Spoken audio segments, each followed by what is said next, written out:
So, sobrang dami mong magic. Actually, lahat kayo magic, pag ganun. Magic. So, kung gusto mo ng swerve, Assassin to. physical assassin, Oo, assassin yun. kaya pusat ano? to. Leomord. Sige nga. Isang Hanzo! Hanzo. Kasi, ang weird eh, pag nag-Uranus jungle, kaya siya patayin ng Lunox. The Immortal One chose me to What a throwback! Okay! Ang No. pagbabalik. Okay! Napakaganda. Wala man away pero may suyo. Ayos. Okay, sige. So, that caught me off guard. Pero again, kung hinahanap natin Bata yung ka. physical damage na manggagaling sa side ng AP Bren, wala nga yung Hayabusa, wala yung Fanny, wala yung Lance, yung YSS nakuha. There goes the Suyo. Na against the YSS, kailangan niya maging a little bit of extra, naggalawan and time perfectly yung skills na gagamitin niya. But against the Farsa, isang dive, kaya niyang patayin yun. So, nabalanse dito yung damage profile somehow dito ng AP Bren, but it's still majority of it is gonna be magic. So, yung Suyo, magandang balance siya, pero let's see kung papatok to. Ang sa akin lang ay hindi ganun din kadali magsuyo kapag Yes. may Lunox, CC at Kalea. True. So even though lumabas si Naruto, it's not like the be-all end-all solution for AP Bren.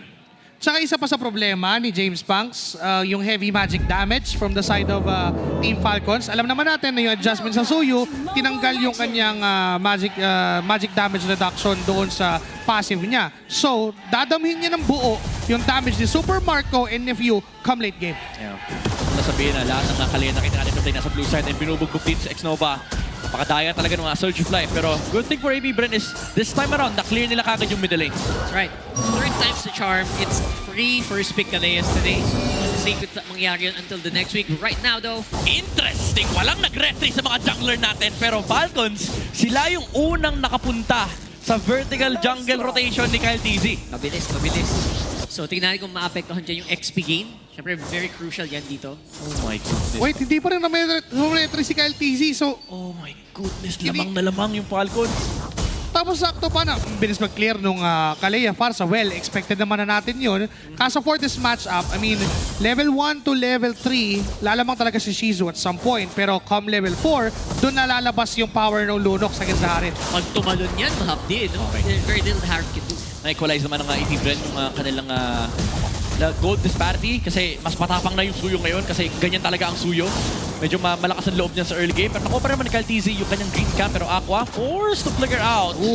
It's a big spell being burnt here on the side of AP Bren. Parang mga maliliit na problema nagsa-stack up for AP Bren doon sa ginagawang galaw ng Team Falcons. And up to this moment, hindi pa naman natin makita yung magiging trajectory. It's just that the early game is present for Team Falcons dahil sa Kalea Farsa combo. Again, yung ikot nila, inaabangan natin. We have yet to see that as much as we want to. Pero kasi, binibigay lang nila yung space and yung time na kailangan ng gold lane. Kapag naman ganitong matchup na parehas quiet yung gold lane, Lunox versus Harith, pag naka-item parehas, parang Lunox. Oh, X-Nova!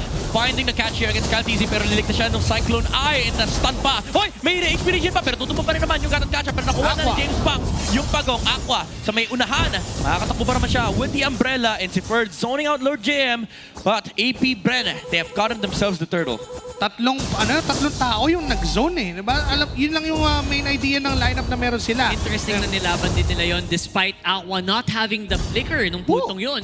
Pero yun nga, yung punish dito is gonna be happening on the mid. Yeah, very big rotations coming out from Team Falcons. Alam nila kahit paano pwede silang lumaban habang AP Bren nilalaro lang yung mapa. Yun yung pinakakailangan nilang gawin kasi right now, lugi talaga sila sa ikutan dahil Kalea Farsa yan. Mabilis talaga. Yun yung pinag-uusapan natin kanina pa. Look at Kyle TZ. He was able to try and steal yung gold club na yun. Nakuha pa niya ata. Yeah, with the retribution. So for AP Bren, even though nakakuha sila ng mini objective or ng first objective of the game, internal di ka na malaki kasi Aqua yan. Malaking target yung nahuli nila di si Ogre pero may Surge of Life. Pero nandoon yung Soul Sever mula dito kay Sasuke, hindi para si Naruto to. And nandoon yung AOG mula kay X-Nova and tutumba si Kyle TZ. Curtain's Call, hindi nagmatter. Binenchance lang ni Lord JM. Aray ko! Nandoon na yung washing ni James Banks. Nagpe-pay off na bigla yung Garot Kacha. Maagang-maaga pa lang. Nasa harapan na si Lord JM as well, going for the cut. Oh, Tsunami Slam mula dito kay Ogwen Lord Why? JM. Napakakunat nung Uranus. Nagnanakaw pa ng orange buff. Dito si James Banks aabot pa. Nalasit pa ni Kyle TZ. Ganda rin kasi nung harang na ginagawa ng AP Bren doon sa ikot na pwedeng gawin ng Team Falcons. But doon sa taas, X-Nova tried to gang Super Marco pero nabuhay naman with that Order of Brilliance. Again, going back, nahaharangan nila X-Nova yung Riverside na kung saan pwedeng umikot yung mga members ng Team Falcons. Thus, it is a suppress na kailangan nilang gawin. The early game is somehow survived by AP Bren and maganda pa na napupunta kay James Pangs karamihan ng kills. Ang lakas ng pressure nila kasi na-curtain skull na sila doon sa puntong yun. Pero dire-diretso pa rin sila. Wala eh, kasi niyoyo niya bakal eh. Tumunog Sabagay. Tama. Hindi. Ting-ting-ting-ting-ting. Ah, sige na, yun ang hirap gawin ng sound. Pero yes, tama ka doon. And Oo. it's just not joke. It's not easy for them to make a move right here. So Falcons, anong gagawin mo sunod dito? Birds, nasa harapan na naman. Yeah. It's parang concentrates between James Max and Cal TZ. Kanina pa sila nagnanakawan ng great counts. Pero ito, susubukan nakawan yung Turtle. Lord JM nakapwesto na naman. Tumuturog na naman yung bakal. Pero sa X-Nova, ito yung gusto nila patunogin. May Mountain Shocker mula kay Cal TZ. The vision is there. Pero X-Nova, once again with the unbreakable. Nahuli niya dito si Cal TZ. Pero nandoon yung Traceless. Masastun dito si X-Nova. Pero sinusustain lang nila yung harapan. Habang si James Max, trabaho sa likuran. Pero airstrike mula dito kay Few. And AP Bren disengaging quite nicely. Pero nag-ahabol pa yung Team Falcons. Kaso wala silang aabutan. After everything that happened, James Pangs, nagtrabaho lang siya dun sa moment nung nakuha niya na yung turtle, atrasan yung buong members ng AP Bren because they know na habang tumatagal, may damage at mabibilis yung cooldowns ng skill na meron ng Team Falcon. So therefore, hindi nila lalabanan pagkatapos na magamit yung resources. But God! Oh, Aqua! Was that a solo, hindi naman solo kill, pero nandun kasi yung Queller, pero AP Bren, alam nila, advantage yung position nila na hawak ngayon. Few ay mawawala na rin mula sa Team Falcons. Open, tatamaan pa na may Renzi pang kasama mula kay James Pangs. And tuloy-tuloy yung pag-abante ng AP Bren. Ang lakas nila mag-punish para silang trend pag mabangga, giba. And to answer your question, it is a solo kill. Nagsimula yung teamfight na yun na 2-0-1 yung KDE ni James Pangs at hindi nadagdagan ng isang assist. So therefore, it's just Aqua na pumatay kay Ayun na Kyle naman. TZ on the process. Look at Lord JM. Confident siya enough dahil alam niya yung catch ng side ng Team Falcons ay wala pa sa vision niya.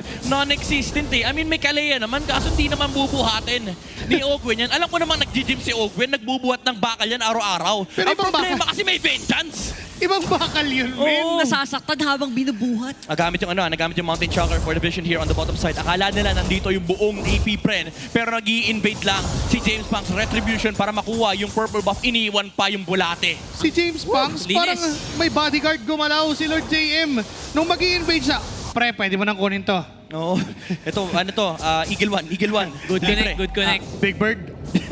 Big Bird. Yun Sino yung sino si Big Bird? Hindi yung mga codename minsan eh. Big Bird, pwede to. Pero sino si Big Bird dyan? Pwede nga maging Big Bird. James Pangs. Oo, siya na talaga ang the Big Bird dito. The Big Bird. Okay, so sa puntong ito, Turtle ang susunod na target. In this whole series, napaka-on point na retry ni James Max so Yeah. far. And ito na yung Tsunami Slam mula dito kay Owen. Nova? Tuto pa si X-Nova, Vengeance Slam. Nung gatot catch, trabaho pa rin si James Pangs. The man with the vision work. Pero X-Nova, tutumba na sa Aman Force mula kay Shizudo. Covering the front line, tumumba na si Ferds, tumumba na si Owen. And naghaharap sila ng kasunod pa. Hindi na nila abutan si Kyle TZ. Pumala si James Pangs. May natira pang buhay mula kay Kyle. Pero AP Bren gusto nang ubusin yung tore ng Team Falcons. This is Kanya-kanyang how they compensated doon sa early game advantage sana ng side ng Team Falcons. It is mauna doon sa mga initiations na kailangan nila. Nobita, ultimate dependent yung Kalea from Team Falcons. Right before that 2-minute mark, lumalaban na agad ang side ng AP Bren with James Pangs anchoring those invasions na ginagawa nila and even Aqua, yung assurance na may damage output tayo during the early, siya na yung kumuha. Sa butong ito, it's just gonna be Falcons reverting back to farm mode. Yeah. And I think, alam ng AP Bren na kailangan tapusin na agad to eh, kaya minamadali din nila yung invade eh. Kaso alam mo, yung on paper, yung timing ng Suyo tsaka YSS medyo paliktad yan eh. Ito yung panahon na napakalakas ng isang Suyo. Kung maalala Dapat. nyo, ganito, yung Yes. mga laro last year, yung mid-game momentum, ang lakas hawakan ng Suyo niyan. And ang problema pa ng Falcons, medyo limited yung answer nila kasi yung damage dealers na kaya pumatay doon sa Suyo, hinaharangan ni X-Nova. Tsaka hindi lang yun, kailangan pa mag-scale up talaga. It's Marco just a 101 KDA. Looking at the damage dealt, hindi pa natin makita na Matagal pa sumama yan. siya. Matagal pa talaga. Few though, happening on top 3 sa damage dealt. Kaso nga lang, maraming threats sa buhay niya. This is still a catch from X-Nova. James Banks can even dive. Lord Ogwen. Jem can even Ogwen. dive. But Ogwen, Ayun, dinudge lang. Sayang yung conceal. And walang pang bigla yung Team Falcons dito sa next Lord fight against AP Brent. Tunay na ninja si Ogwen dun dumaan sa harapan ng Invisible. hindi napansin. Hindi Although, napansin. si Sasuke pala tsaka si Sakura yung ano, no? And anyway, Oo nga, no? napansin ko lang. LQ. Napansin mo pa yun? LQ sila ngayon, LQ. LQ sila ngayon. But again, going back, ito na naman yung time na for 9 minutes in, this is just the first Lord. Maganda na nakinuha na ni Ogwen agad yung first spot, pero binitawan niya agad. Yeah. Ito yung pana ni James kasi pwedeng humanap ng mga tao sa bush and si Lord JM again walking onto the bushes, getting the vision here for AP Brent. Trabaho lang si James Pang. Ang tanong, kaya ba pumasok ng Team Falcons? Mountain Nandoon na Shocker. yung Mountain Shocker with the vision, pero Aqua Shoot! again, Oh! the snipe on the front line na Dutchman with the Order of Brilliance, pero nakuha na yung Lord. And Zaman Force Malaki Shizu, tatakbo ang Team Falcons with the coverage of the Feathered Airstrike, pero hinintay lang. Buo pa rin yung HP ni Lord JM dito, pero hindi na siya makakasustain pa. Nandoon yung burst mula kay Super Marco. Critical. Tali dito mula kay Birds. And tutumba rin si X-Nova. Brusco Brothers down for AP Brent. Good answer, good answer. Hindi yata masyado ma-utilize dito ng AP Brain yung kuha nila doon sa Lord. For Falcons doing exactly what you need to do. Ang ganda sana ng harang ni Lord JM dun kanina. Aha. Dalawa yung naharangan niya sa totoo lang. Ang laking pader. Pero again, yung fight nila right after, wala nang walakas sa 5. You know what, for the first 3 neutral objectives, meaning the first 3 turtles ng laban, ang ginagawa ng AP Bren was get the objective, alis. Pero doon sa Lord Take na yun, nagbago bigla yung dynamics kasi after nilang kunin, they tried to force a team fight. And doon nakuha ng second Team Falcons yung overextension na hinihingi nila from AP Bren. Doon sila na-punish. Natukso sila eh. Kasi sabi nila walang Feathered Airstrike eh. Parang lamang na eh. Feeling No? ko pag check yung mic check, may Oo. nag-call nun eh. O pwede palag-palag. Ay, hindi pala. Oo, aray, ang sakit. Aray ko. Mahapdi. Pag ganun sila. Ogwen? Medyo mahapdi na yung mga payong ni Aqua. So kailangan na mag-ingat ng Team Falcons. May coverage dito yung Mountain AP Bren Vision with a Feathered Airstrike. Just to defend the bottom side of the map. Ayaw magbigay ng kahit anong tore dito ng Team Falcons kasi alam nila kaya pa nilang dalhin sa late game to. Yun naman ang Oo. maganda sa lineup nila, di ba? They have a lot of wave clear. Yup. So pwede naman mapatagal tong game na to. Technically, indefinitely. And yung Lunox na yan, problema yan ni James Banks at sa given period of time. Kasi pag umabot to ng 15 to 17 minutes, even si James Banks matutunaw sa isang combo lang ni Super Marco. So yun yung inaagapan ng AP Bren. But somehow Team Falcon, they are just surviving. But Lord JM, lower HP. Yeah, Feathered Airstrike committed here by Team Falcons. Makakatakbo pa rin naman. Lord Jem di nag-commit ng Vengeance. And ang masakit dyan is i-regen lang ng Uranus yung lahat ng yun. Ang ganda pa ng pampigin ng habol yung payong. Eh, no? Sige, habulin yung ability. Yun nga eh. Oh, pag sumubok, pag tumapak doon yung Lunox o yung Parsa, combo kasunod doon eh. Dalawa yung security guard nila yung isa may payong eh. Pero to Shizu pumasok sa unahan. Hinaharap niya yung kill dito kay Ogwen. Hindi Oh pa rin sa kanyang my. damage. Hurts. Hindi pa rin kinukumis sa kanya. Actually, wala siya. Curtain's Call. Ayun, lumabas na. Ayan And na. nandoon yung stun mula kay Caldini. Si Aqua yung tinamaan. Pero kapag click out siya, What? freestyle pa! Killing down few on the process! Paano nung Inabot siya nung... Ang payong men bago siya nag-flicker payong? out. Yung damage ng payong! Kapag ulti pa, ulti flicker out, don't look back, cool kid. And that's few falling down for Team Falcons. Alam ng AP Bren na they can dive in. Walang pang zone sa kanila. But they would choose the disciplined route to wait for that Lord. Yes, yung Lightning Transon. Yun yung tinatanong, yun yung nasa isip ko kanina na sana Ayun, na may item. oo. And the Wait glowing away. one, Oo. nasusunog na siya, nakidlatan pa. Naramdaman ko yan kanina nung nag-RG tayo. Parang puno niyan. Kulang na lang, mabasa ka na din eh. Masakit yan, men. Nasunog na, nakidlatan. Oo nga, basa na lang yung kulang. Naku po. O mahanginan para kompleto mo na elemento. Full elements. So ito na yun. Mahapdi talaga and of course, babalik naman sila sa mapa. They have fully recovered. It's gonna be a 5v5 dito sa Lord Pit.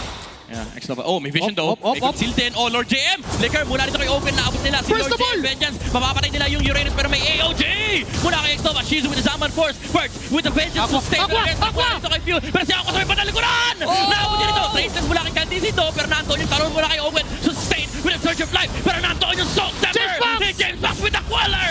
Tumumpa si Fuel. Tumumpa si Kyle. Si Superman na lang. Ang naiwan. And triple kill for James Banks. The man with a million moves! That's a triple kill and a wipeout. Luso na tapusin yung game na to. It's a very long death timers and looks like just like that, it's the Bees coming out on top in this game.